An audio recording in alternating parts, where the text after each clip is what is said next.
അജേഷ് അവർകൾ, ശ്രീ ഹരിദാസ് അവർകൾ ഉൾപ്പെടെ പാർട്ടിയുടെ സംസ്ഥാന കൗൺസിൽ അംഗമായിട്ടുള്ള പ്രിയപ്പെട്ട സുമേഷ് ഏട്ടൻ ഉൾപ്പെടെ മണ്ഡലം ഭാരവാഹികളെ,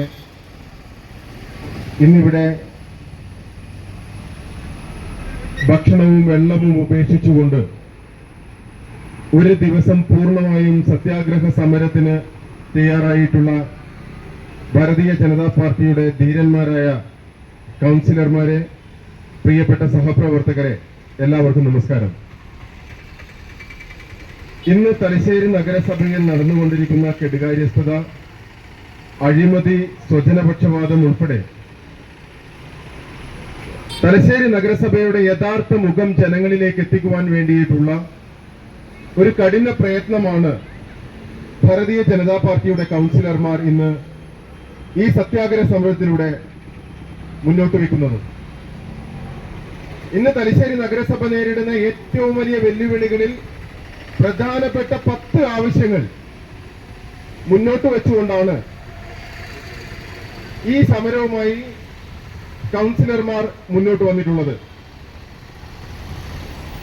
ഈ 10 ആവശ്യങ്ങളും, വളരെ പ്രധാനപ്പെട്ടതായിട്ടുള്ള 10 ആവശ്യങ്ങളും കഴിഞ്ഞ കുറെ നാളുകളായി തലശ്ശേരി നഗരസഭാ കൗൺസിലിനും നഗരസഭാ സെക്രട്ടറിക്കും ചെയർമാനും ഉൾപ്പെടെ ബന്ധപ്പെട്ട മുഴുവൻ അധികാരികളുടെയും ശ്രദ്ധയിലേക്ക് കൊണ്ടുവന്നിട്ടും യാതൊരുവിധ നടപടിയും സ്വീകരിക്കാതെ ആ പരാതിയെക്കുറിച്ച് പഠിക്കുവാൻ പോലും തയ്യാറാവാതെ വന്ന സാഹചര്യത്തിലാണ് ബിജെപിയുടെ കൗൺസിലർമാർക്ക് തെരുവിലേക്ക് ഇറങ്ങേണ്ടി വന്നിട്ടുള്ളത്.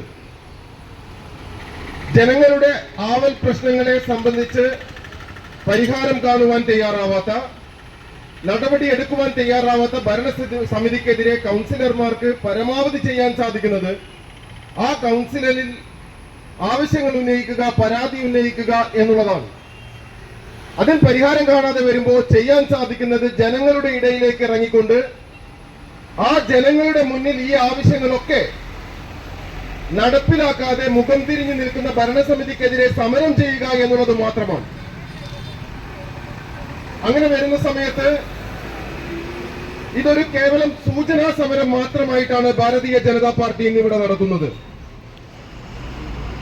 ജനങ്ങളുടെ ആവൽ പ്രശ്നങ്ങൾ പരിഹരിക്കുന്നതിന് വേണ്ടി ഏതറ്റം വരെയും പോകാൻ ജനപ്രതിനിധികൾ എന്നുള്ള രീതിയിൽ ഭാരതീയ ജനതാ പാർട്ടിയുടെ പ്രതിനിധികൾ തയ്യാറാവും എന്നുള്ളതിന്റെ സൂചന മാത്രമാണ് ഇന്നിവിടെ നടത്തുവാൻ വേണ്ടി ഉദ്ദേശിക്കുന്നത്.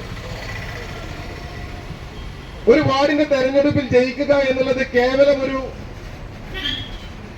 ആവേശം മാത്രമല്ല, ഒരു രാഷ്ട്രീയ പ്രവർത്തനം മാത്രമല്ല. ആ ജനങ്ങളോട് പാലിക്കേണ്ടതായിട്ടുള്ള ഒരു നീതിയുണ്ട്.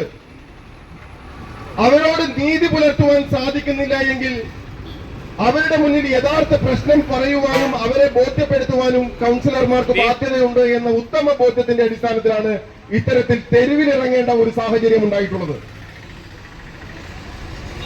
ഈ 10 ആവശ്യങ്ങളിൽ ഏറ്റവും പ്രധാനപ്പെട്ടത് തലശ്ശേരി നഗരസഭയിൽ താലൂക്ക് ആശുപത്രിയിൽ പൂർണ്ണമായും സൗജന്യമായി ലഭ്യമാകേണ്ട OP ടിക്കറ്റിന് ഇപ്പോൾ 10 രൂപയായി ഉയർത്തിയിരിക്കുന്നു എന്നുള്ള ഗുരുതരമായ സാഹചര്യം, ഗുരുതരമായ തീരുമാനം പിൻവലിക്കുക എന്നുള്ളതാണ്.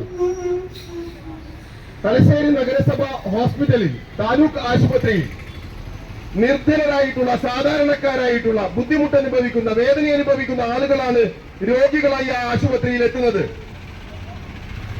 അത്തരത്തിലുള്ള ആളുകളെ പിഴിയുന്ന രീതിയിലുള്ള സാഹചര്യം ഒരു കാരണവശാലും അംഗീകരിക്കാൻ സാധിക്കില്ല. ഇത് ഗവൺമെന്റ് ആശുപത്രിയാണ്. ഗവൺമെന്റ് ആശുപത്രിയിൽ സൗജന്യ ചികിത്സ ഉറപ്പുവരുത്തുവാനുള്ള ഉത്തരവാദിത്വം ബന്ധപ്പെട്ട ഭരണാധികാരികൾ തീരുമാനിക്കേണ്ടതാണ്, നടപ്പിലാക്കേണ്ടതാണ്. ഒരു വിട്ടുവീഴ്ചക്കും ചെയ്യാൻ സാധിക്കുകയില്ല. സൗജന്യ ചികിത്സ പൂർണ്ണമായും ജനങ്ങൾക്ക് ലഭ്യമാകേണ്ടത് അനിവാര്യമാണ്. ഒരു ഭാഗത്ത് സൗജന്യ ചികിത്സ എന്ന് പറയുകയും മറ്റൊരു ഭാഗത്ത് ജനങ്ങളെ പിഴിയുകയും ചെയ്യുന്ന സാഹചര്യം ഒരു കാരണവശാലും അംഗീകരിക്കാൻ സാധിക്കില്ല. ഗവൺമെന്റ് ആശുപത്രി ജനങ്ങളെടുക്കുന്ന പൈസ മേടിക്കുകയാണെങ്കിൽ പിന്നെ ഗവൺമെന്റ് എന്തിനാ പിന്നെ ജനങ്ങളുടെ കയ്യിൽ നിന്ന് നികുതി പണം വാങ്ങിച്ച് ജനങ്ങളുടെ പറ്റിക്കുന്ന സാഹചര്യം അത് ഒരു കാരണവശാലും അംഗീകരിക്കാൻ സാധിക്കില്ല. അതുകൊണ്ട് തന്നെ അവിടെ ഒരു HMC പ്രവർത്തിക്കുന്നുണ്ട്. ഈ HMCയിലുള്ള അംഗങ്ങൾ ആരൊക്കെയാണ് എന്ന് പരിശോധിച്ചു കഴിഞ്ഞാൽ എന്തുകൊണ്ടാണ് തലശ്ശേരി ഗവൺമെന്റ് ഹോസ്പിറ്റലിലെ ഈ ദുരവസ്ഥ എന്ന് മനസ്സിലാക്കാൻ സാധിക്കും. CPM-ന്റെ പ്രമുഖരായിട്ടുള്ള നേതാക്കന്മാരാൽ നിയന്ത്രിക്കുന്ന HMC മറ്റ് രാഷ്ട്രീയ പാർട്ടികളുടെ വിരലിലെണ്ണാവുന്ന ആളുകൾ, എന്ത് ധിക്കാരവും എന്ത് ദാർഷ്ട്യവും ഭൂരിപക്ഷമുണ്ട് എന്ന ഒരൊറ്റ കാരണം കൊണ്ട് നടപ്പിലാക്കുവാൻ ഒരു എളുപ്പമില്ലാത്ത ആളുകളെയാണ് തലശ്ശേരി ഗവൺമെന്റ് ഹോസ്പിറ്റലിലെ HMC-യിൽ ഉൾപ്പെടുത്തിയിട്ടുള്ളത്. CPM-ന്റെ ആളുകൾക്ക് ക്യാൻറ്റീൻ നടത്തുവാനുള്ള അവകാശം, CPM-ന്റെ നേതാവിന്റെ പേരിലേക്കാണ് ക്യാൻറ്റീനിലുള്ള വരവ് ചെലവ് കണക്കുകളൊക്കെ പോകുന്നത് വ്യക്തിപരമായ അക്കൗണ്ടിൽ. ആരും ചോദിക്കാനും പറയാനും ഇല്ലാത്ത അവസ്ഥ. ഇപ്പോ ഈ സമരപന്തലിൽ ഇരുന്നു കൊണ്ട് തന്നെ നമുക്കറിയാം, മൂക്ക് പൊത്താതെ ഒരാൾക്ക് ഇവിടെ ഇരിക്കാൻ പറ്റുന്നില്ല. ഇവിടെ എത്ര ദുർഗന്ധം സഹിച്ചിട്ടാണ് ഇപ്പൊ ഇവിടെ ഈ സമരഭടന്മാർ ഇരിക്കുന്നത് എന്ന് നമ്മളൊന്ന് സ്വയം ചിന്തിച്ചാൽ മതി.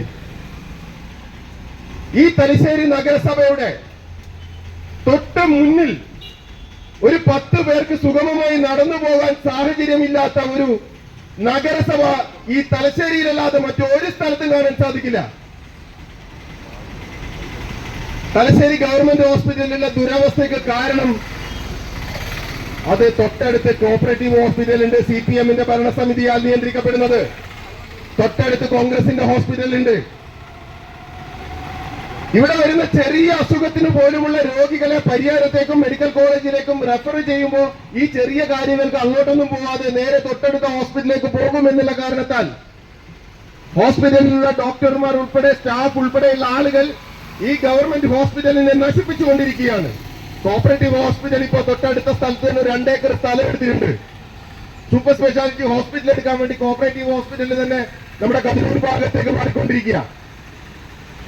ഈ ഗവൺമെന്റ് ഹോസ്പിറ്റലിൽ സാധാരണക്കാരായിട്ടുള്ള ആളുകളെ കോപ്പറേറ്റീവ് ഹോസ്പിറ്റലിലേക്ക് മാറ്റി അവരുടെ പിഴിഞ്ഞുകൊണ്ടുണ്ടാക്കുന്ന പണം കൊണ്ട് തൊട്ടടുത്ത ഹോസ്പിറ്റൽ കോപ്പറേറ്റീവ് ഹോസ്പിറ്റൽ തന്നെ വരാൻ പോവാ. ഇതെന്ത് പദം ഉപയോഗിച്ചുകൊണ്ട് ഇതിനെ വിശേഷിപ്പിക്കണമെന്ന് എനിക്കറിയില്ല. അതുകൊണ്ട് തന്നെ തലശ്ശേരി ഗവൺമെന്റ് ഹോസ്പിറ്റലിൽ ജനങ്ങളെ പിഴിഞ്ഞുകൊണ്ടുള്ള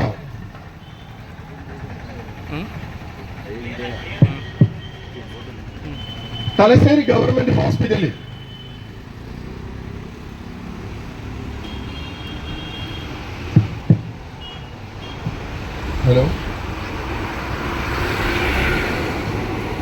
ഇന്ന് ഭാരതീയ ജനതാ പാർട്ടിയുടെ കൗൺസിലർമാർ മുന്നോട്ട് വെക്കുന്ന പ്രധാനപ്പെട്ട ആവശ്യങ്ങളിൽ ഒന്ന്